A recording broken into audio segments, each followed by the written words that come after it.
Muy buenas a todos, esto es Estado de Alarma. Hoy estrenamos este programa por YouTube de media hora de duración. Estaremos de lunes a jueves a partir de las 8:30 de la tarde.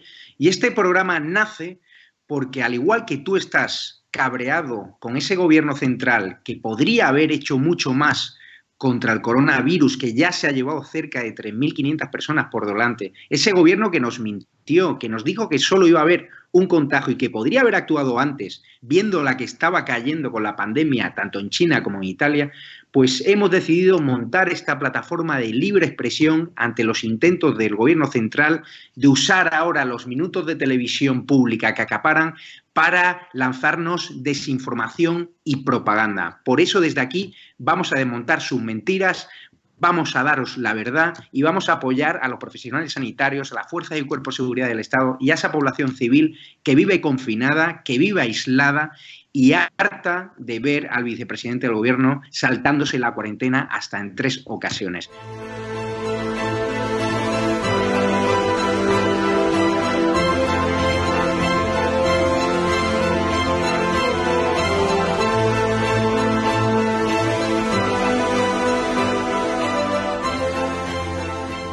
Buenas tardes, estamos en Estado de Alarma. Hoy estrenamos este programa por YouTube, que podrán seguir en el canal de YouTube Estado de Alarma, y también podrán ponerse en contacto con nosotros a través de estadodealarmatv@gmail.com. Hoy estamos de enhorabuena porque nos acompañan 3 invitados estrella. Tenemos, en primer lugar, a la portavoz adjunta del Congreso, Macarena Olona, que además acaba de salir de su confinamiento. ¿Qué tal estás, Macarena?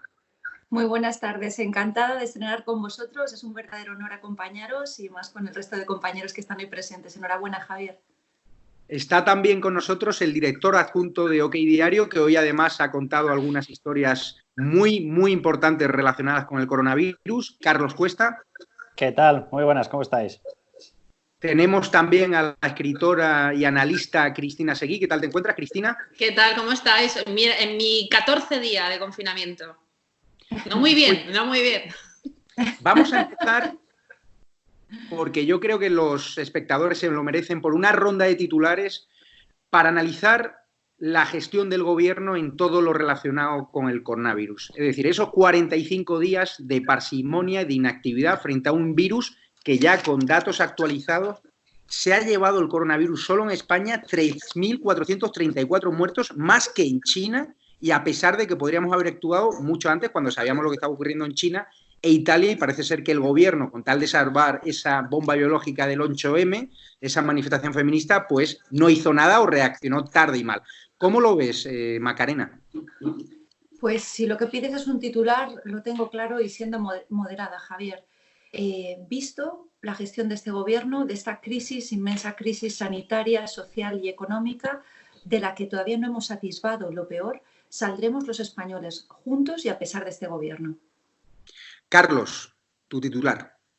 Bueno, la verdad que es complicado, ¿no?, de definir esto en un titular. Lo digo porque lo que ha hecho este gobierno básicamente es irnos dando titulares todos negativos a lo largo de mucho tiempo.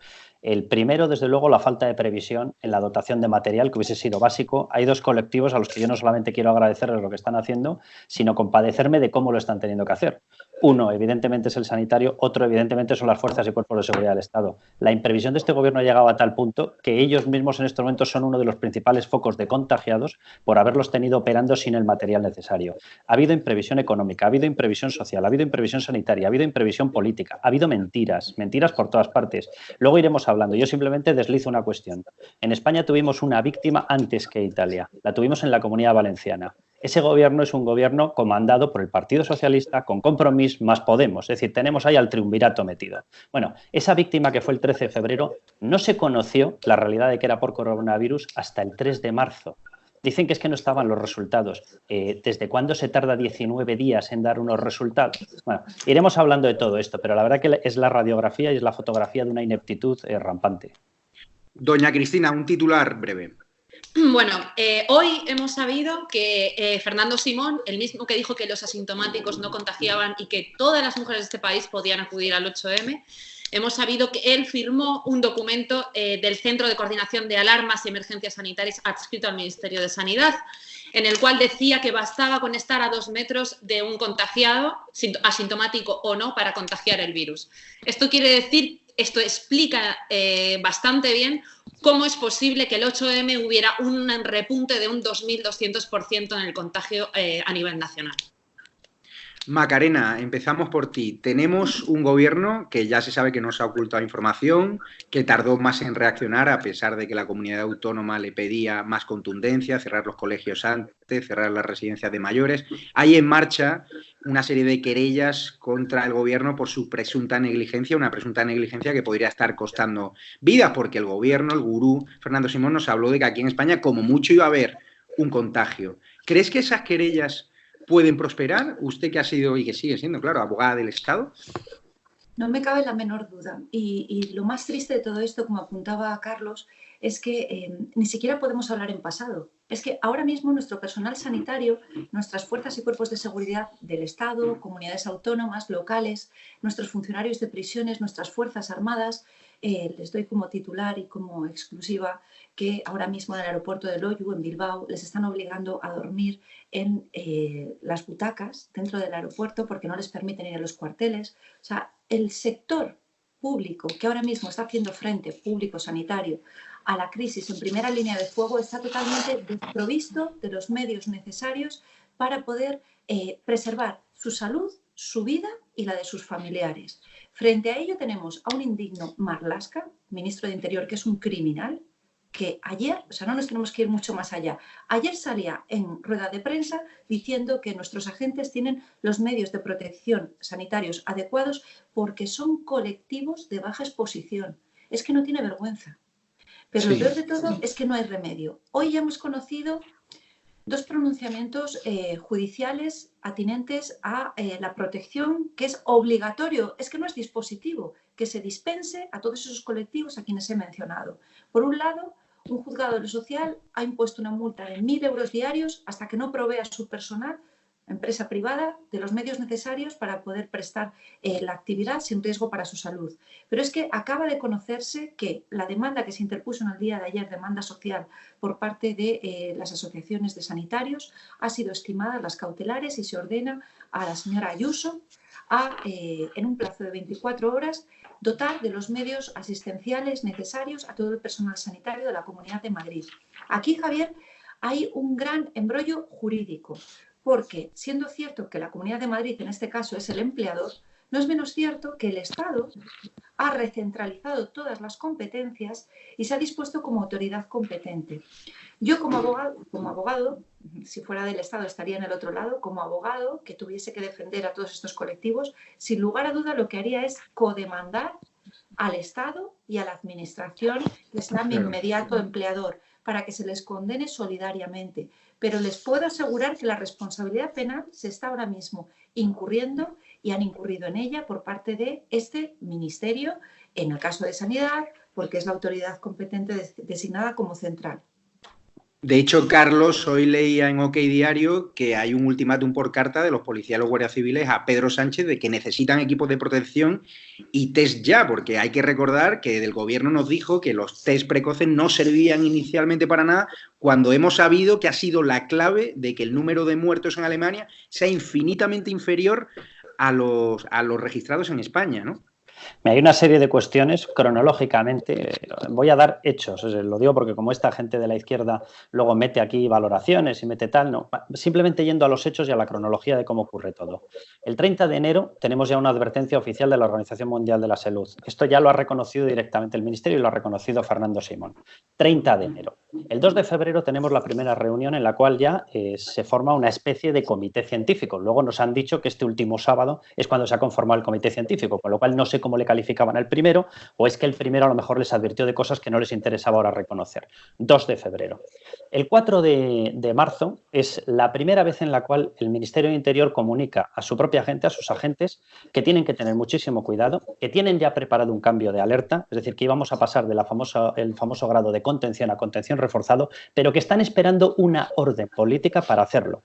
¿Por qué tenía la policía el 4 de marzo, por cierto, 4 días antes del famoso 8M, en el que fueron todos a congregarse multitudinariamente por lo que ellos llaman el feminismo? Bueno, el 4 de marzo. El 5 de marzo le emiten una segunda circular a la policía, un segundo oficio, en el cual le dicen que, por favor, que no se acerquen a ninguno de los posibles focos de contagio, que cualquier labor de limpieza, desinfección, tanto en los coches como en dependencias policiales, como en comandancias, como en comisarías, tienen que hacerlo a través de las consultoras, de las empresas que tienen contratadas con material específico y con personal específico para desinfectar. 4 y 5 de marzo, es decir, el gobierno sabía perfectamente de lo que estaba hablando. La primera advertencia, repito, 30 de enero. La primera reunión científica, repito, 2 de febrero. Y durante todo ese tiempo no se le dijo nada a nadie, se mantuvo el grado mínimo en cantidad y en mecanismos de protección frente a este tipo de epidemias y no se nos dijo nada hasta el 9M, justo después de la famosa manifestación con 120.000, 150.000 personas en Madrid, más las realizadas en todas las plazas españolas. O sea, yo creo que es lo que ha pasado.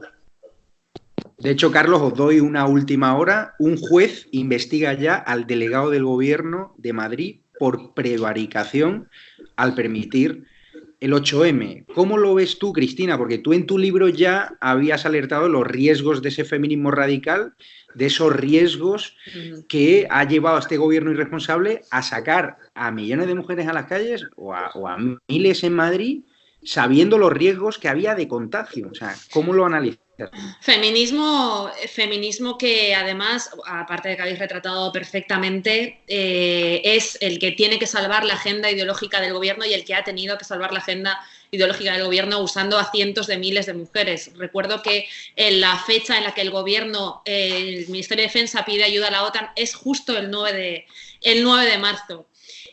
Toda la plana mayor, toda la cabecera de esa manifestación, recordemos, está infectada. Nos están engañando además con el asunto de Carmen Calvo diciendo que no está infectada, pero que no obstante las pruebas no son concluyentes. Y hoy ya tenemos al feminismo, a la extrema izquierda mediática, alegrándose en los programas de televisión con la expresión "menos mal, por fin algo positivo", de que 2/3 de los muertos del coronavirus, 2/3 de esas 3.434 personas son hombres.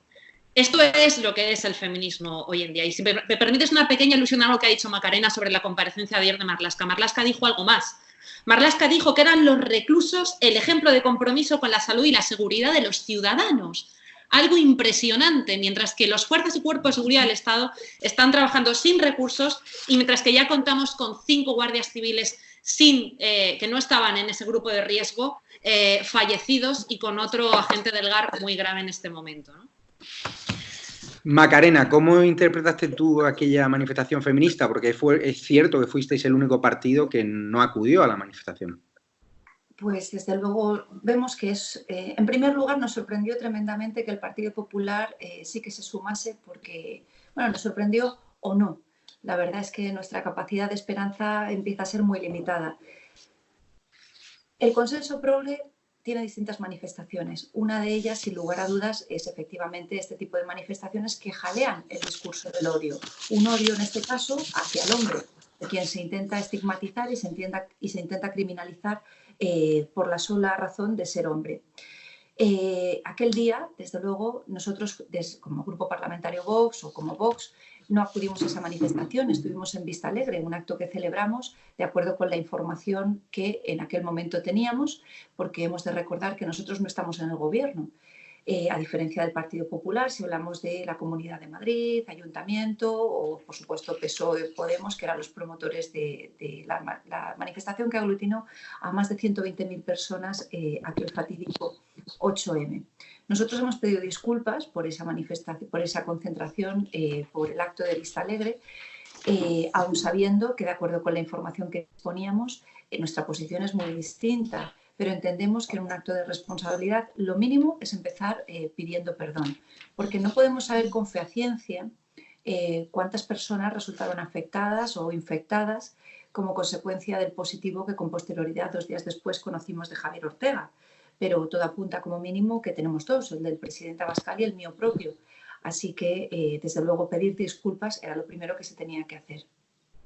¿Por qué perdisteis disculpas cuando yo lo veo como que Vox fue una víctima? Porque vosotros hicisteis vista alegre porque según el gobierno no había riesgo de contagio al permitir eventos masivos, hubo un concierto de La Pantoja, la manifestación feminista del 8M.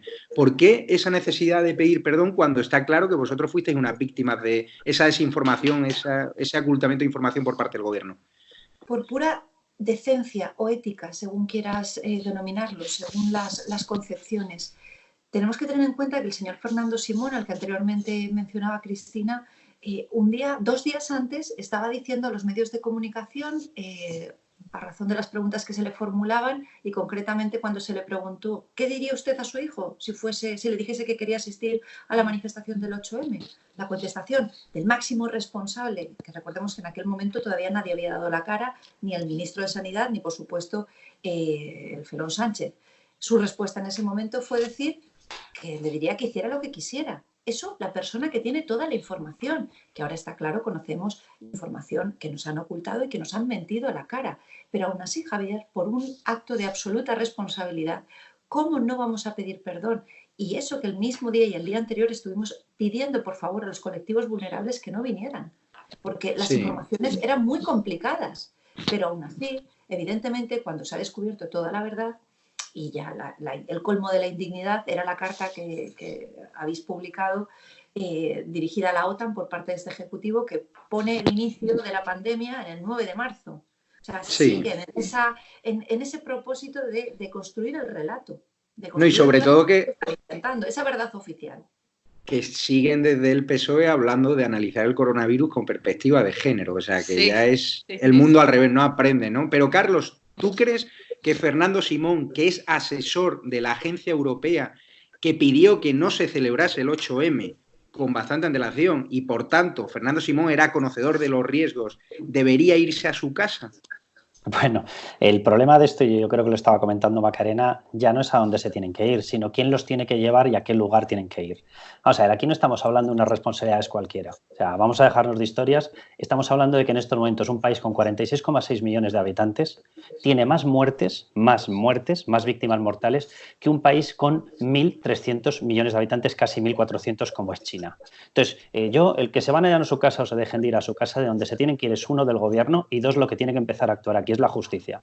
Es decir, cuando hay una negligencia que llega a una fase en la cual ocurre lo que está ocurriendo en España, tiene que intervenir las autoridades judiciales. O sea, yo sé que pedirle esto a Dolores Delgado es como pedirle peras a un olmo, vale, perfecto, pero me da olímpicamente lo mismo. O sea, una cosa es la justicia, una cosa es lo que es justo y otra cosa es lo que ocurre en un país gobernado por esta gente, por llamarles algo en estos momentos, que se llama España. Bueno, simplemente por hacer una comparativa de lo que ocurría justo antes del 8M. Se ha dicho muchísimo y lo ha dicho el propio gobierno, nuestro espejo era Italia. Nuestro espejo era Italia.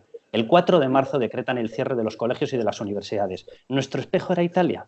El 8 de marzo por la mañana interviene directamente todas las autoridades para decretar el cierre de 16 millones de personas. 16 millones de personas antes de que se celebrase la manifestación del 8M son confinadas, entre otras zonas, la zona norte, Lombardía, etcétera.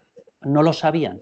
¿Por qué lo permitieron? Lo permitieron porque estaban todos allí, porque estaba toda la comitiva de este gobierno, porque estaba todo el Partido Socialista, porque estaba Fernando Grande Marlaska, porque estaba Carmen Calvo, porque estaba Irene Montero, porque estaban representadas sus grandes banderas. Por eso lo permitieron. Cuando tú tienes una negligencia y antepones los criterios políticos y tu ventaja política y tu oportunismo electoral al porvenir de la gente y al cuidado de la gente, estás desatendiendo todos los mandatos constitucionales que tiene cualquier gobierno. Yo, el a dónde se tiene que ir Fernando Simón, se lo dejo a su conciencia. El a dónde le tiene que llevar la justicia, se lo quiero dejar a los tribunales. Pero me parecería impresentable que con las cosas que se han juzgado en este país no se abrieran causas por lo que está ocurriendo. Impresentable.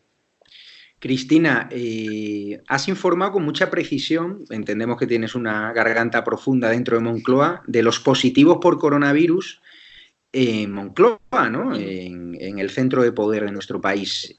Se está ocultando información. ¿Qué ocurre con Carmen Calvo? ¿Qué nos cuentan? ¿Qué no nos cuenta? Porque está claro que el gobierno nos ha mentido, nos ha ocultado información. ¿Qué hay de verdad sobre el positivo o el no positivo de Carmen Calvo? Cuéntame. Hombre, a mí que me expliquen como una semana antes de que expliquen que la señora Carmen Calvo ha vuelto a contribuir al colapso de la sanidad privada, de la Ruber, junto a Garzón, a Monedero y a otros insignes miembros del gobierno comunista. ¿Cómo sabíamos una semana antes que iba a ser ingresada? por decir que estaba enferma, ¿no? Es decir, ese negativo en coronavirus no concluyente es una absoluta falta de respeto al resto de los ciudadanos que están confinados en sus casas y al 60% de la población infectada que está en su casa sin diagnosticar. Pero es más, yo me atrevo a decir que el presidente del gobierno, el propio presidente del gobierno, tiene una UBI móvil delante de la puerta de Moncloa continuamente, que su padre, que su madre, que Pablo Iglesias, que Irene Montero están enfermos, su propia mujer está enferma. El señor Pedro Sánchez, yo espero que en algún momento dé datos sobre su propia salud. Pero aquí está sucediendo algo incluso más grave, ¿no? Estamos viendo cómo las comparecencias diarias de los DAO, de la Policía Nacional y de la Guardia Civil, con un uso absolutamente espúreo político de este gobierno, de dos cuerpos tan honorables como son el Instituto Armado de la Guardia Civil y el de la Policía Nacional, están siendo utilizados ofreciendo datos diarios de ciudadanos, de cifras de ciudadanos detenidos y multados por salir de sus casas. Ciudadanos que están perdiendo sus trabajos y que salen a lo mejor 10 minutos a estirar las piernas mientras este gobierno se salta la cuarentena. El gobierno le va de la vida en demostrar o en hacernos creer que esto es una catástrofe natural. Y no es una catástrofe natural. Es la derivada directa de la negligencia y de la mentira. Macarena, habéis llevado un confinamiento extremo en Vox. Yo creo que habéis sido responsables cuando disteis por positivo. Incluso las personas que tuvieron contacto con vosotros se aislaron durante el tiempo que establecía Sanidad. Pero nos encontramos con un vicepresidente del gobierno que delante del ministro de Sanidad se salta el protocolo de sanidad, se salta la cuarentena hasta en 3 ocasiones. ¿Cómo lo valoras tú cuando nos está pidiendo él y su gobierno a todos los españoles que nos confinemos en casa?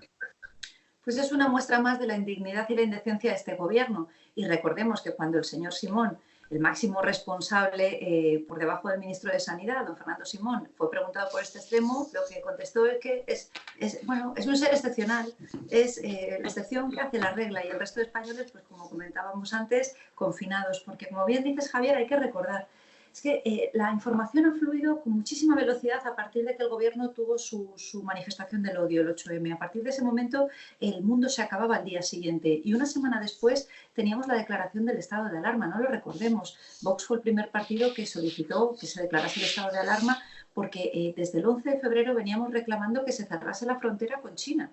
Estábamos viendo atónitos manifestaciones, pues como se permitían partidos de fútbol, creo recordar, o de baloncesto, disculpadme, fue en Valencia, Cristina, no recuerdo ahora bien si fue de fútbol o de baloncesto, con un foco ya de infección muy importante en Italia y que aquí no se estaba tomando ningún tipo de medida.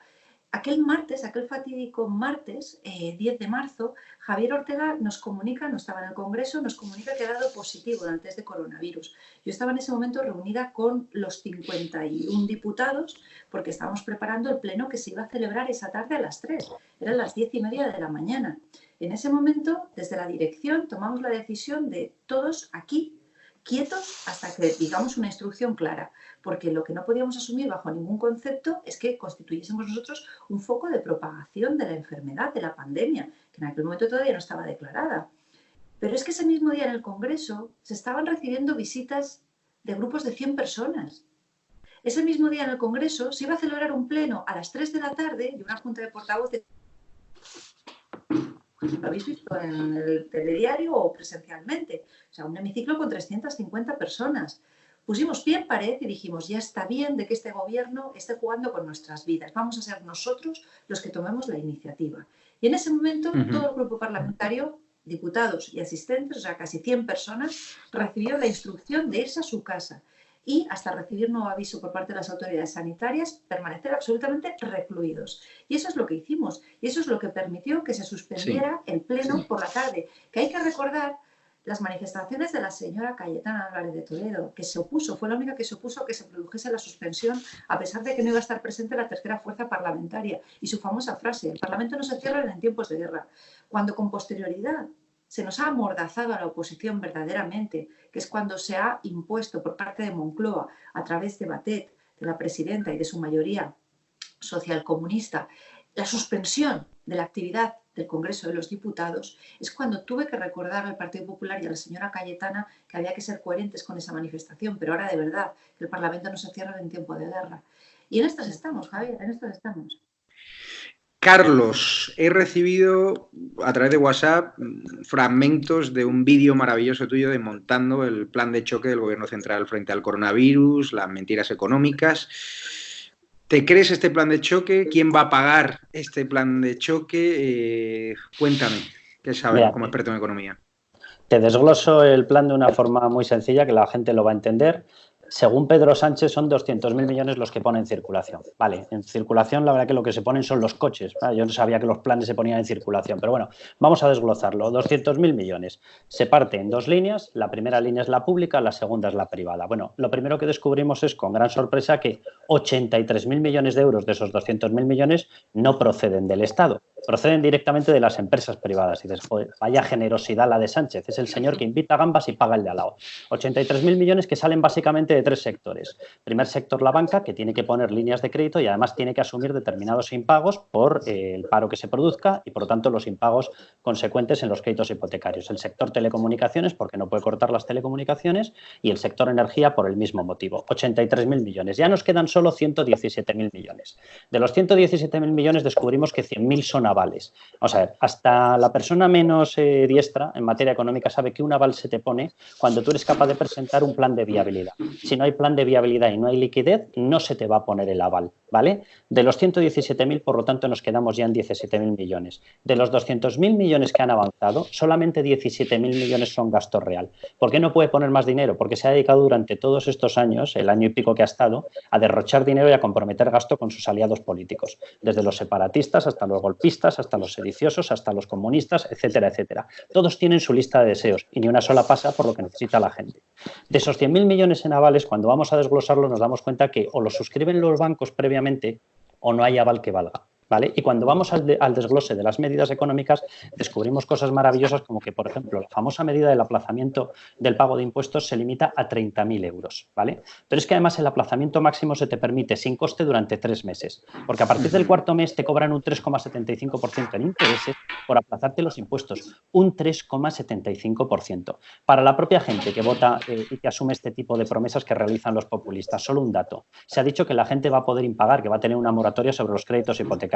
Bien, el salario mínimo interprofesional en España son 950 euros. Vale, pues si dos personas que conviven bajo el mismo techo tienen 950 euros y 950 euros, es decir, dos salarios mínimos interprofesionales, el más bajo legal por jornada completa, no pueden adherirse a esa moratoria, porque el máximo que se ha permitido es de 800 euros. ¿Me quiere explicar el Gobierno cómo ha sacado una medida de moratoria y solidaridad que está pensada para aquellos contratos que a jornada completa sean ilegales? Sí. ¿Me lo quiere explicar? Porque yo no llego a entenderlo. Y así podríamos seguir con todas las medidas que han emitido. Las líneas de 400 millones que las ha suscrito el BBVA en avales del ICO no te las van a dar a menos que presentes un plan de viabilidad. Pregunta, ¿qué plan de viabilidad puede presentar un restaurante que está cerrado? Pregunta, ¿qué plan de viabilidad puede presentar en estos momentos cualquier negocio que no puede atender a nadie a pie de calle porque nadie circula por la calle? ¿Me lo quiere explicar Pedro Sánchez? ¿O es que como él está en Moncloa, él tiene su negocio muy asegurado? Cristina, yo he sido testigo cómo te han ninguneado en algún plato de televisión, algún portavoz de la izquierda mediática como a mí, cuando pedíamos ya hace mes y medio medidas más contundentes como restringir o prohibir los vuelos procedentes de Italia, que estaban llegando un montón de italianos hacia la mascletá, y ahora ves a esos mismos portavoces de la izquierda mediática siguiendo órdenes del gobierno, pidiéndonos que nos quedemos en casa, que esto no lo podía prevenir nadie, los mismos que nos contaron que esto era una gripe estacional y que solo morían aquí los pobres abuelos con patologías previas, que yo creo que aquí ese es el error. Aquí merece vivir todo el mundo con independencia de su edad, porque las personas mayores también tienen su importancia. ¿Cómo te sientes al ver que siguen dando proclamas y nadie les corta? Bueno, yo me siento muy orgullosa de ver cómo la gente está identificando plenamente cómo la verdad no está ahora mismo viniendo de la boca de esos propagandistas que lo que están haciendo básicamente es expandir y replicar el argumentario de partido. O sea, son básicamente oficialistas de cenáculo de partido político, del Partido Socialista y de Podemos, que tienen que salvar la vida de este gobierno, de esta coalición socialcomunista. Esencialmente, son presentadores, presentadoras y presentadores y presentadores que nos estaban diciendo que éramos alarmistas, que éramos una especie de elemento exótico facha de las tertulias, y yo, francamente, me siento muy orgullosa de haber hecho el trabajo que tenía que hacer, que tenían que haber hecho ellos. Pero lo que más me preocupa es que son presentadores que siguen ocultando información. Es una parte mediática de los medios españoles que siguen ocultando información, como el hecho de que animen a todo el mundo a aplaudir al sector sanitario, que eso está muy bien, pero que no dicen que en España duplicamos la media del sector sanitario contagiado. Estamos en un 15% del contagio, mientras que Italia, por ejemplo, está en un 8%. Macarena, ha salido el CIS, la cocina de Tezanos ha vuelto a salir al rescate de Pedro Sánchez. Resulta que el PSOE rozaría el 30 y pico % de los votos, o sea, seguiría ganando las elecciones. Es cierto que el CIS se hizo antes del estado de alarma. ¿Te lo crees? Desde luego, no, ahora mismo no estamos para pensar ni en encuestas ni en réditos electorales. O sea, si hablamos de una crisis vital tan extraordinaria como la que está sufriendo y como están sufriendo los españoles en este momento, sería, vamos, primero, totalmente desacreditado cualquier encuesta que puede salir del señor Tezanos. Pero en este momento, desde luego, el partido que esté mirando a su propio rédito electoral es un partido que tendría que estar fuera del escenario político. Y en este sentido, si me permites, hoy hemos vivido un momento muy importante, cuál es, desde luego, la celebración del Pleno, donde se tiene que prorrogar el estado de alarma. Para mí, ante el sufrimiento de los españoles, no entiendo cómo se puede estar mirando todavía a siglas políticas, a derechas, a izquierdas. O sea, debería existir unanimidad en las medidas que son necesarias para proteger adecuadamente a los españoles. Por eso, para mí ha sido profundamente doloroso cuando ha concluido el plazo de registro de las propuestas que tenían que hacer los grupos parlamentarios, comprobar que el Partido Popular no ha registrado ni una sola enmienda, ni una sola. Nosotros, ya que estamos hablando de la necesidad de dotar de medios más adecuados a nuestro personal sanitario, funcionarios de prisiones, agentes de la Guardia Civil, de la Policía Nacional, Fuerzas Armadas, las 2 enmiendas que hemos registrado específicamente referidas a esta cuestión son, evidentemente, obligar al Estado a tener que dotarles de los medios sanitarios adecuados. Es más, y como bien decías, Javier, como abogado del Estado, meto pluma y añado, y eliminar la fuerza mayor a la hora de proceder a indemnizar el Estado en caso de incumplimiento, para que no se puedan amparar en eso a la hora de exigir la responsabilidad patrimonial. Y nos hemos quedado solos, Javier.